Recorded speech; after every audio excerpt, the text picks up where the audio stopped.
Getting the smile and confidence you've been dreaming about, all from the comfort of your home, isn't a total mystery with Bite clear aligners. Just don't be surprised if all your friends start asking, "What's your secret?" Begin by ordering your at-home impression kit today for only $14.95. Bite clear aligners are doctor-directed and delivered to your door. Treatment costs thousands less than braces, plus they offer flexible financing, accept eligible insurance, and you can pay with your HSA FSA. Get 80% off your impression kit when you use code WONDERY at Byte.com. That's BYTE.com. Start your confidence journey today with Byte. When you pick up some scratches, cause you want a fun break, the playful way you scratch is the next choice you should make. You can make your dog's leg kick and scratch with that. You could even grab a laser pointer and use your cat. You can build yourself a homemade scratching machine, or use a piece from your chess set. Go ahead, grab the queen. Scratch like a DJ with your record player. A cactus could scratch off that scratchable layer. Cause when it comes to scratching, there's a million playful ways. Thanks to scratchers from the California Lottery, a little play can make your day. Please play responsibly. Must be 18 years or older to purchase, play, or claim. Ryan Reynolds here from Mint Mobile. With the price of just about everything going up during inflation, we thought we'd bring our prices down. So to help us, we brought in a reverse auctioneer, which is apparently a thing. Mint Mobile Unlimited Premium Wireless. How to get 30, 30, bit to get 30, bit to get 20, 20, 20, bit to get 20, 20, bit to get 15, 15, 15, 15, just $15 a month? Sold! Give it a try at mintmobile.com/switch. New activation and upfront payment for 3-month plan required. Taxes and fees extra. Additional restrictions apply. See mintmobile.com for full terms. Acast powers the world's best podcasts. Here's a show that we recommend. What is The Briefing Room? It's a behind-the-scenes look at how the criminal justice system works and the lives of the people within that system. If you love true crime, well, these are the real people who do the job every day of making sure justice is served. Hi, I'm Detective Dave. I'm Detective Dan. Together, we have decades of experience in local law enforcement, a profession that we think is often misunderstood. So we're going to explore how to do it right, and we won't shy away from when it's done wrong. These are stories you'll hear nowhere else. Unique, frank, and unvarnished. From the team that brought you Small Town Dicks, this is The Briefing Room. Episode 1 drops on August 30th. We'll meet you in the briefing room. Acast helps creators launch, grow, and monetize their podcasts everywhere. Acast.com.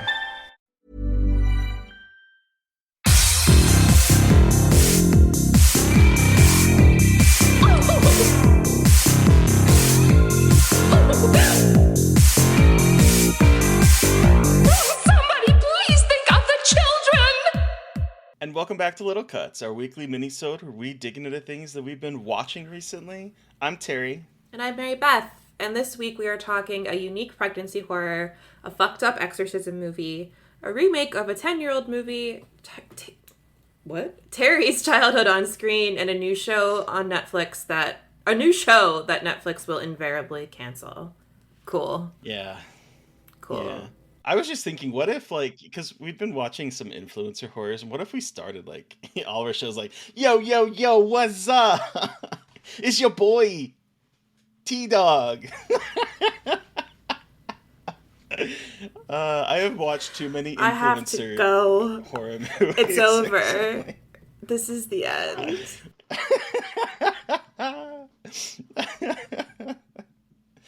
Don't forget to hit that like. Ding! Hit subscribe and hit the bell so you get notified when we are here for you. Or something.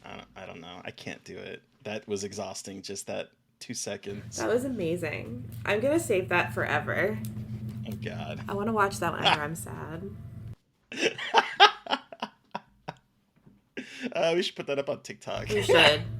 Before we start talking about our movies, as off the top, it is the first full week of April. That means that we have Seltzer for Life out for all of our patrons, $1 and up, which is the funny little show we do once a month where we try seltzers. So that is up for all patrons.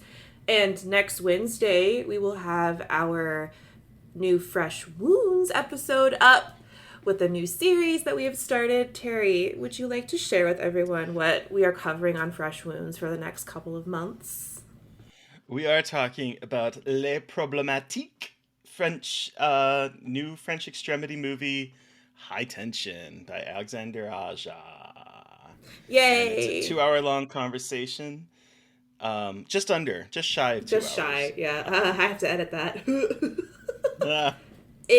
And that's going to start our kind of bit of a deep dive into New French Extremity for the next few months. So if there are any other films in the New French Extremity that you would like us to cover, you should let us know on Twitter or on Patreon. You should be a patron so you can listen to these episodes. If you are a $10 and up subscriber, you get those episodes in your feed once a month. So join. Wanted to plug this before we talk about everything. Yeah, and we decided to start with a movie that I think more people have probably seen for New French Extremity, because I'm relative newbie to a lot of what we're going to probably see and talk about. So it just seemed like a good place to kind of start, as like a lot of people have seen it. A lot of people know it's problematic. Yeah. It's like the most well-known one, and I also give a little bit of an intro to New French Extremity at the beginning. So if you are not as familiar with it, there's a little bit of an intro at the beginning for you. So new to New French Extremity or not, check it out. And on that note, let's talk about the movies that we've been watching. Yes, which I want to hear about this pregnancy horror. Okay, so I was covering the Overlook Film Festival virtually over the weekend because I just fucking love watching a million movies a weekend until my eyes bleed out of my face. Got Panic Fest coming up. Oh, Speaking of which. I know. I don't want to talk about it. Anyway. I love your shirt, by the way. Thank you. I am obsessed with it. I just got it. And I interviewed Rachel Weisz today, and I wore this because it's a woman-directed horror movie. So I felt like it was appropriate. What was I saying? Okay, so I was covering films for the Overlook Film Festival, and one of the films I watched that I really liked it's called Clock. It's coming out on Hulu on April 28th, but it had its world premiere at the Overlook Film Festival, and it's by this new director, Alexis Jacknow, and it stars Diana Agron from Shiva Baby. She's the wife in Shiva Baby. She stars in it as this woman, Ella. She's 37, and she doesn't have any kids, and she doesn't want kids. And it's this really incredible look at a woman who identifies, like a cis woman who doesn't want to have kids, and, like, willingly is telling people, like, I just don't want kids. I don't have maternal instincts. And she's getting the barrage of, like, you're gonna want kids, you'll regret it, blah, blah, blah. And then, like, pressure from her dad, because she's Jewish, and the bloodline, like, Jewish families are matriarchy, so everything is passed through the female bloodline. So she needs to get pregnant to carry on the family legacy, and she just doesn't have that drive to be a mother. And so she is like, she goes, I must be broken, so I'm going to go to this experimental treatment that is supposed to fix your biological clock and make you want to have babies.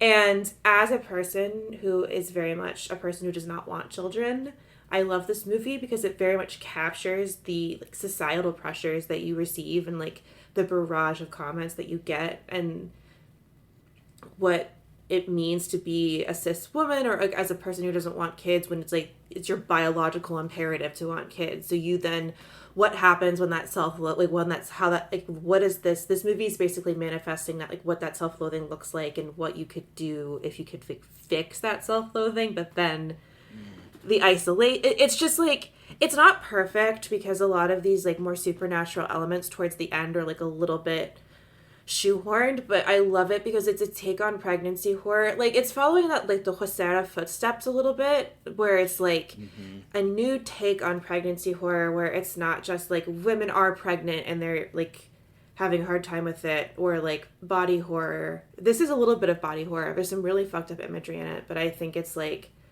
a really poignant piece about what it means to exist in the world as a married woman who like very much does not want children, and, like, what that can manifest as that pressure just keeps building.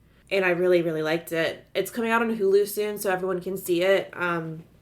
Heck yeah. Yeah. I mean, like, I've not heard of this before until just now, but I'm sold. Give me more stuff directed by women about.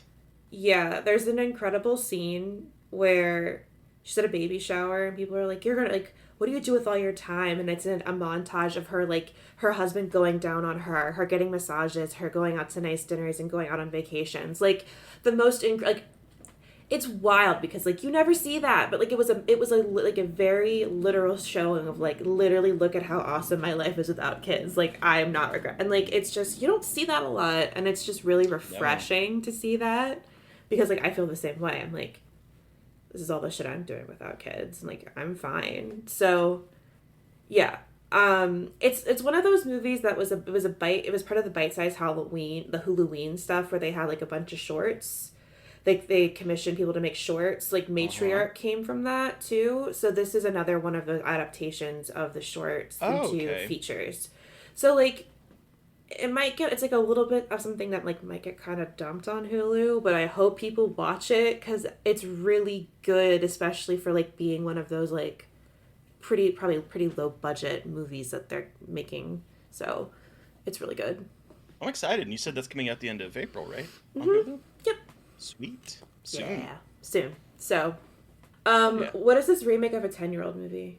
So this is one that we both have seen, and you know, I think that there can be a case being made of saying why remake Last Shift, which came out in 2014, I think. It did, yes. When it came out. Yeah. And here we have the director going back to his material to remake it with MALUM. And I wasn't really sure what to expect. I have seen Last Shift, but it's been a while, and I actually kind of wanted to watch Last Shift again to sort of see how this remake compares, because I don't remember Last Shift being as big in terms of, like, external to the police station. Mm-hmm. There was a lot less context. So I liked Last Shift, but, like, I remember just kind of being like, I just thought it was, like, not enough.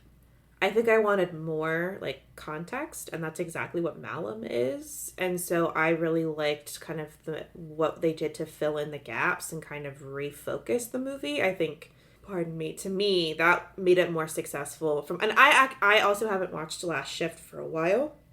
So, like, again, I might be misremembering, but I just feel like MALUM did more for me than Last Shift did when I initially watched it. That's kind of what I was thinking too. I mean, the premise is still the same for those that haven't seen either. Mm-hmm. There's a newly decommissioned police station where a rookie police officer is getting her first night on duty. In this station, her father used to be a police officer in the station, and then decided to go on a murderous spree one night, and they've moved into this other new police station, and they're slowly transitioning from there. And so she's kind of doing the graveyard shift at this place, but also trying to figure out why her dad did what he did. And I will say that I do think there are some subtle, and I'm going to use that very strongly, subtle critiques of the police force in here that I think that if you're not, like, paying attention to, you might just kind of coast over it.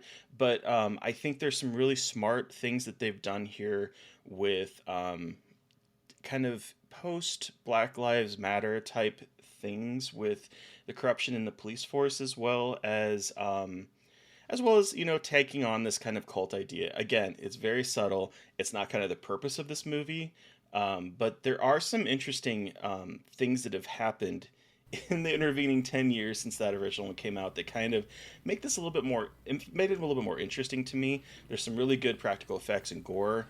The gore is way better in this one, I think. It's way grosser and it's way scarier, I think. There's a lot of really good jump scares. And the music is really good too. The score is incredible. It's by the guy who did the Outlast score.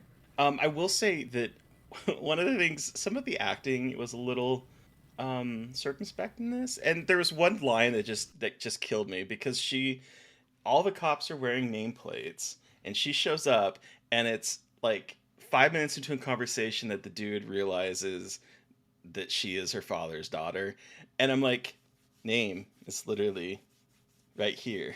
And I was like, it's fine. Okay. That moment just really jumped out at me. I was like, fine. It's right there. Yeah, I liked it. I remember it definitely freaked me out more than the first one, and I think they filled out more of the stuff with the cult plot.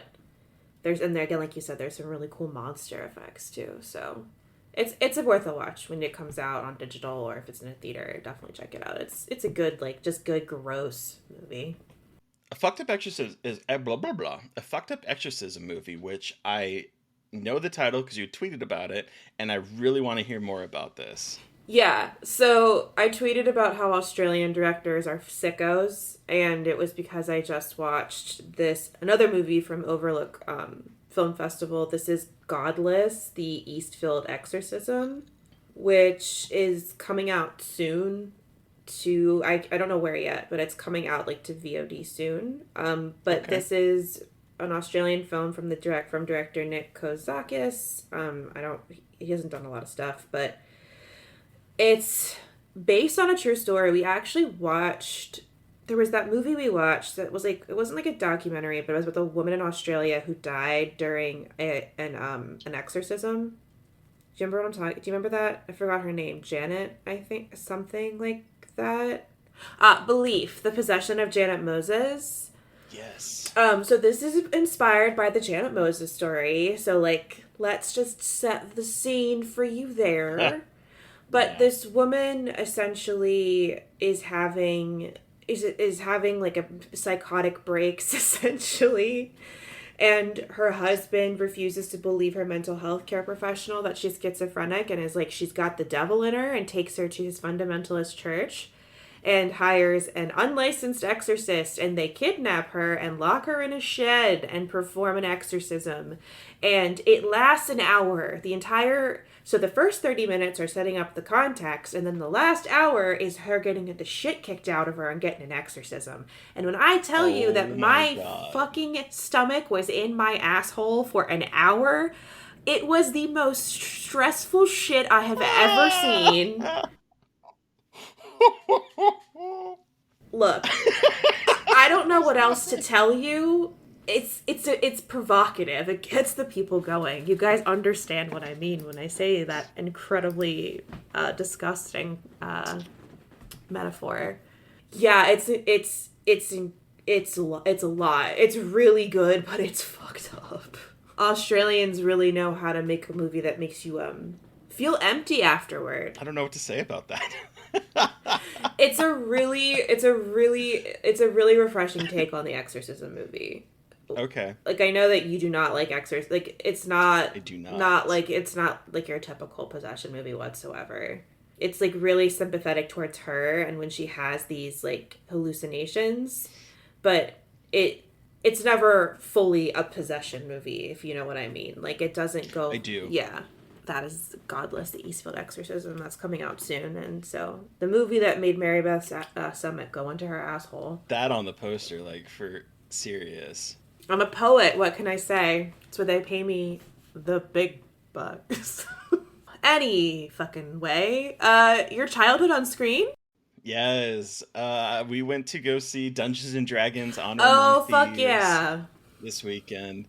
And I had a huge smile on my face the entire time we were watching this movie. Fun. Yeah, and Kate says so much fun we went to. It was so much fun. I love fantasy. I love fantasy so much. And I've seen the original Dungeons and Dragons movie, and it was a painful experience for me. And this movie is what that movie wanted to be. It has a very self-contained story, so it's not like about giant armies marching or anything like that. It is about a band of thieves that end up getting caught while trying to steal an artifact, and we have like evil sorceresses and Hugh Grant being a lovable scamp who is not very lovable by the end of the movie, but is just scamp. Sorry, just having so much fun with that role. It is ultimately about, Chris Pine's character trying to right the wrongs, and free his daughter and all this kind of stuff, but it's very contained. There's a little bit of in jokes. Like I feel like there's some really relatively deeper cuts with the creatures that are sort of show up. Art isn't like you don't need to know Dungeons and Dragons to enjoy them, but there are little bits of monsters where it's like, oh, that's a gelatinous cube, or oh, that's a displacer beast, or oh, that is a black dragon, which is important because it is spitting acid instead of fire. Like there's all these little tiny bits of things that nerd me that had the monstrous manual and would just like read it as if it was like a storybook.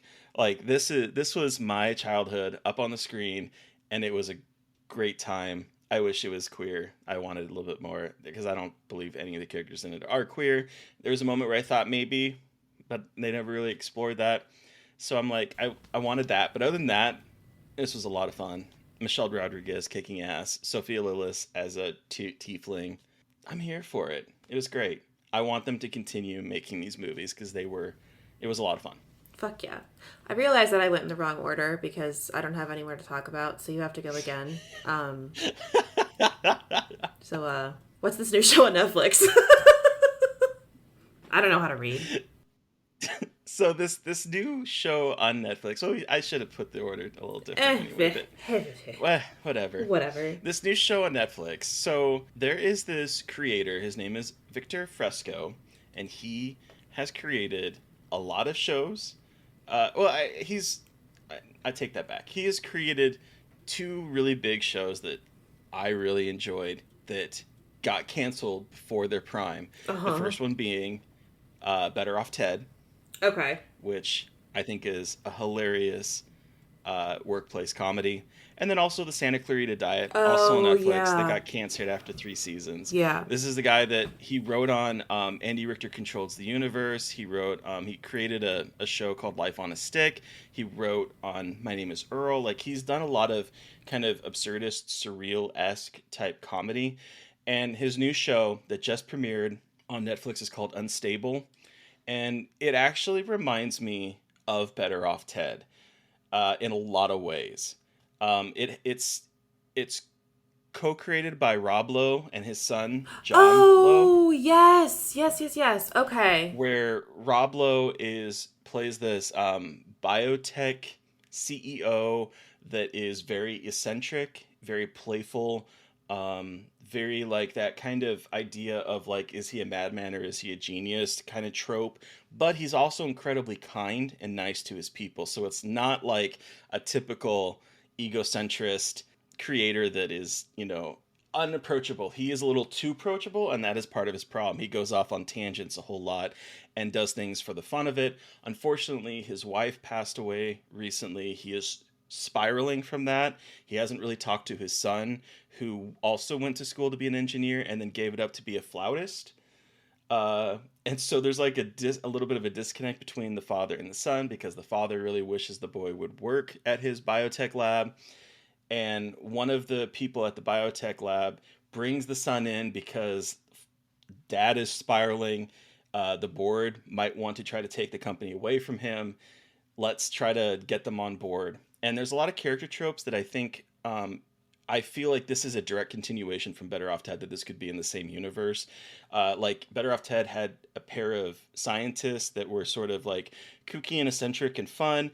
This one has the women equivalent to them. There is Portia de Rossi was in Better Off Ted and played this incredibly out of touch manager, and we have a similar kind of character here. So it feels like he is attempting to maybe bring some of that Better Off Ted energy that got canceled after 2 seasons to here. And unfortunately, he's bringing it to Netflix, a place that is probably going to cancel the show. But it's funny. It's really fun. Rob Lowe is incredible in it. He's just bringing so much energy. I've heard the ads on podcasts and stuff, or like I've seen it, or not on podcasts. I've seen it on Peacock when I watch my trash television, and it looks good. So, okay, that is exciting to hear because I was interested in it. So having that feedback is good to know. In the very first episode, there's this little nugget of a plot where the company had hired a therapist to help him work through his issues, and the therapist has disappeared.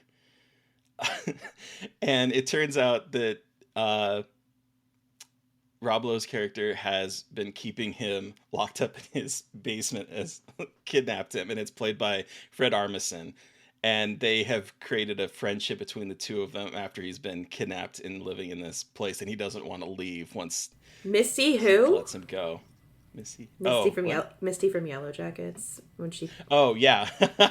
Yes. Damn it. Never mind.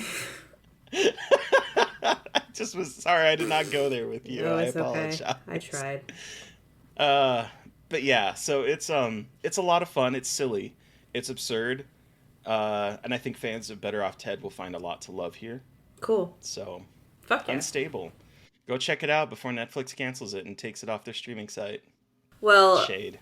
That is shade. So I just want to do a little teaser for next week because I've been watching a lot of movies and things that like are embargoed until next week. So just to give you guys a teaser, so you listen next week, I will be talking about Beau is Afraid, the new Ari Aster movie, and Dead Ringers, the new Cronenberg adaptation for Amazon, and also Evil Dead Rise. So, guys, just a teaser for next week. It'll be lots of good shit. But that does it for this week's episode. Terry, who are we talking to on Monday about your favorite movie? This is what I love about this podcast. We just had an episode drop on The Elephant Man. And it was a very high-class episode digging into that David Lynch film. And now this coming week, we are chatting with Gabriel... Oh my gosh. I got it. I can do it. Gabriel Beer Gislason.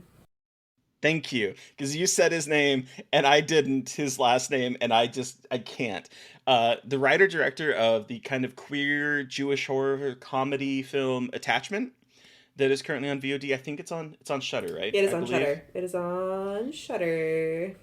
So we talked to him about that, and then he brought with him raspberries. We've got no raspberries. Dracula fucking dead and fucking loving it. I never thought in a million years we would have a guest coming on the show to talk about my favorite Mel Brooks movie. But here we are. It is like the cutest conversation because Gabriel was like, I didn't know if you guys were going to like think I was a weirdo for bringing this. I'm like, oh no, this is Terry's all-time favorite fucking movie. And it was just like a lot of quoting the movie, and it was very wholesome and sweet because he has a really sweet story about how he got introduced to it. So yeah, it's a really fun episode. Definitely in contrast with Michelle's, but that's why we love this show. We get wild mood swings of recordings. So yay. I'm so excited. Yeah. I love that. It was such a good conversation. And then what are we kind of doing for little cuts next week, Mary Beth? So we've been kind of, we're taking Patreon suggestions about what we should cover just as we kind of get our footing about what movies we should do next. And Tony Kaufman really wants Terry to see Savage Land, the found footage movie. So we are going to be talking about Savage Land. There we go. It's as easy as that. So if you have anything that you want us to watch, let us know on Twitter. Or you know what you can do? Here, we're going to transition right into the fucking outro. Look at that smooth shit. So if you have any suggestions for things that you want us to cover, we are taking listener suggestions. You can send us an email at scarredforlifepodcast@gmail.com. You can comment it on Patreon, or you can let us know on Twitter. I am on there at MB McAndrews. And I'm Gailey Dreadful. Or you can DM the podcast on Twitter at Scarred Podcast, or tweet at us, whatever you want to do. Yeah, and please don't forget to review, rate, and subscribe. Thank you to our patrons that are making this possible to help defray costs and support us. So make sure that if you haven't yet, that you watch Seltzer, which should be up by the time this episode is up. Yep. And also next week we have Your Fresh Wounds. So, and you can also be watching us and see the kind of weird shirts and see Jeff Goldblum sort of poking his eyes up off the bottom of the screen. That's what we got for you. So, thank you. Thank you to Eric Power for our artwork. Thank you to Sean Keller for our music. Thank you everyone for listening. Please stay safe out there, but most importantly, stay creepy. And until next time. Oh, won't somebody please think of the children?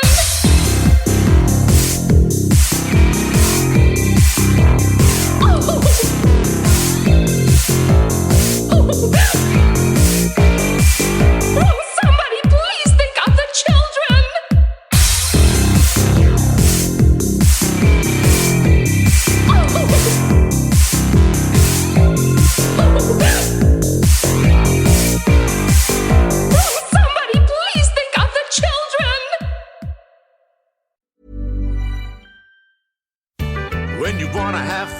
scratchers to scratch. There's a playful way you can do just that. Scratch with the key or acrylic nail. Scratch with the quill from a porcupine tail. Use a belt buckle from your friend Lamar. Or scratch with your pick while you play guitar. You can scratch in a bunch of different playful ways. Scratchers from the California Lottery. A little play can make your day. Please play responsibly. Must be 18 years or older to purchase, play, or claim. Hey guys, it's Paige from Giggly Squad. You know that I love a full girl shower, so I want to tell you about Hemp's. Their body wash and their scrubs hydrates you with 100% natural hemp seed oil, shea butter, and aloe vera. My favorite scent is the pomegranate herbal. Hemp's products are all plant-based formulas, vegan and cruelty-free. Elevate your shower routine with Hemp's new body wash and scrubs. Available at Ulta Beauty and Hemp's.com. That's HEMPZ.com. Make sure you check it out today. ACAST powers the world's best podcasts. Here's a show that we recommend. What is the Briefing Room? It's a behind-the-scenes look at how the criminal justice system works and the lives of the people within that system. If you love true crime, well, these are the real people who do the job every day of making sure justice is served. Hi, I'm Detective Dave. I'm Detective Dan. Together, we have decades of experience in local law enforcement, a profession that we think is often misunderstood. So we're going to explore how to do it right, and we won't shy away from when it's done wrong. These are stories you'll hear nowhere else. Unique, frank, and unvarnished. From the team that brought you Small Town Dicks, this is The Briefing Room. Episode 1 drops on August 30th. We'll meet you in the briefing room. ACAST helps creators launch, grow, and monetize their podcasts everywhere. ACAST.com.